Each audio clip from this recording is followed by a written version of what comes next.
এত ভালোবাসার পরেও স্বামীর হাতের শেষ মাটিটুকুও পেল না ইকরা। ভিউয়ার্স, বিস্তারিত জানতে হলে পুরো ভিডিওটিকে না টেনে শেষ পর্যন্ত দেখতে থাকুন।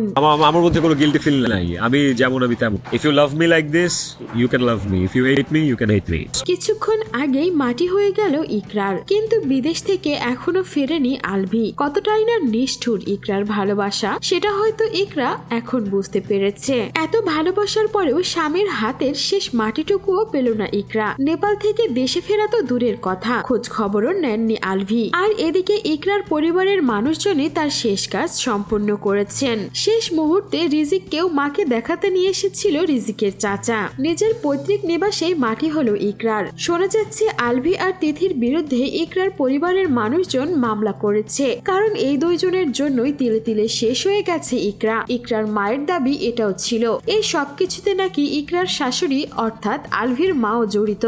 সবাই ভেবেছিল হয়তোবা স্ত্রীর মৃত্যুর কথা শুনে তড়িঘড়ি আলভি দেশে ফিরবে, কিন্তু এখন পর্যন্ত আলভি দেশে ফিরেনি। দেশে ফিরবেন কিনা সেটাও কেউ নিশ্চিত নয়। তিনি নাকি জানিয়েছেন তিনি টিকিট পাননি, তাই নেপাল থেকে বাংলাদেশে আসতে পারেনি। তিথিও নাকি আলভির সঙ্গে নেপালেই রয়েছে। আর এই মামলার খবরটা শুনেই নাকি দুই প্রেমিক প্রেমিকা আর দেশে ফিরেনি। কতটা পাষাণ হলে যে একটা মানুষ এমনটা করতে পারে তা হয়তো জাতি দেখে নিল।